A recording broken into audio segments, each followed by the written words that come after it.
These people are bringing tens of thousands of larvae on their clothing into Texas whenever they go down to the riverbank and brush up against that carrizo cane, and all the property they go through, these larvae are dropped off.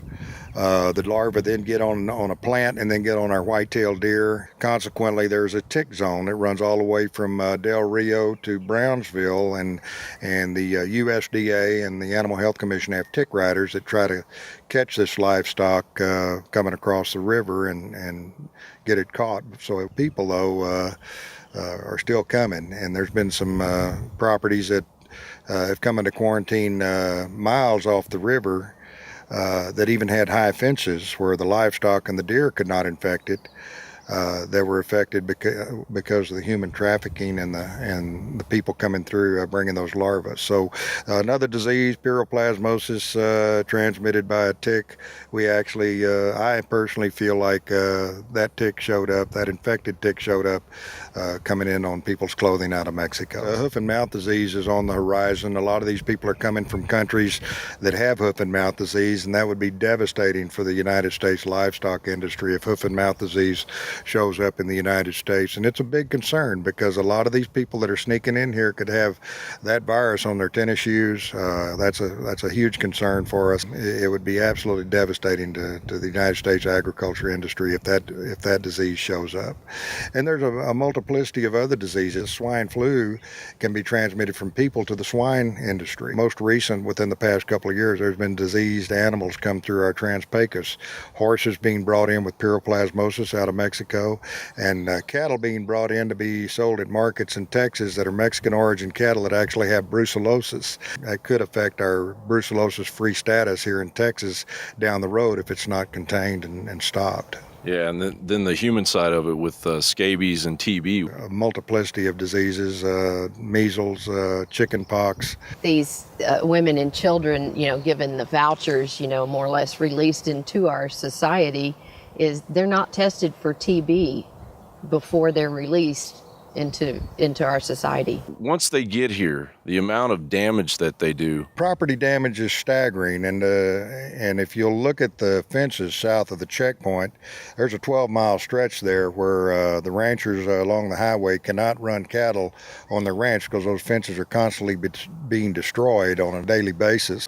If there is a dead migrant on your land, would you just naturally look for vultures? Usually it's the buzzards, the vultures. Half the time we see vultures, it could be an illegal alien that died on your property. You see a lot of the tragic stories of the immigrants dying of dehydration, and they're next to a road. They could have gotten water. One of the last deaths we've had on our property was, right there on the highway on our fence line. And, they found her deceased there. She died 5 feet from a crawl hole, 30 feet from the highway. So she almost made it.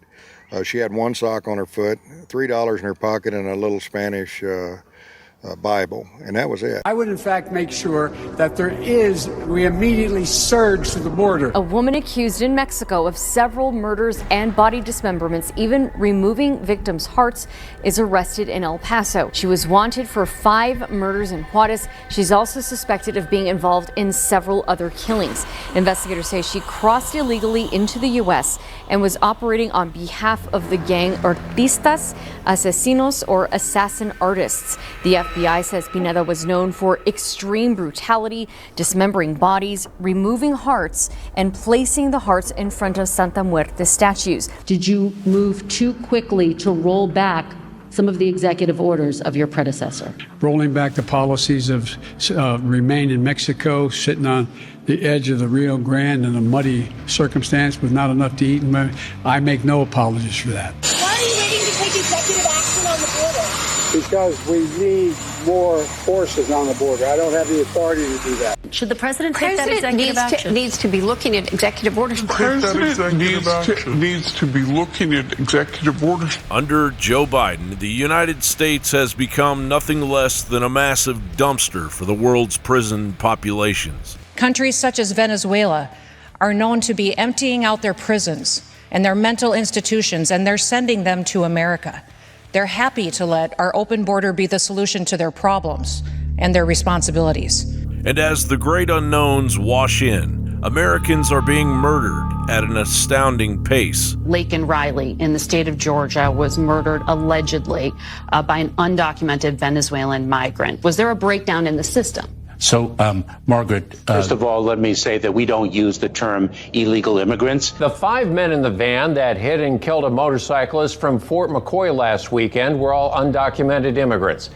The FHP arrest report identified Demetrio Moreno Alahua as the driver, as well as 4 passengers. The investigator called them all, quote, illegal aliens.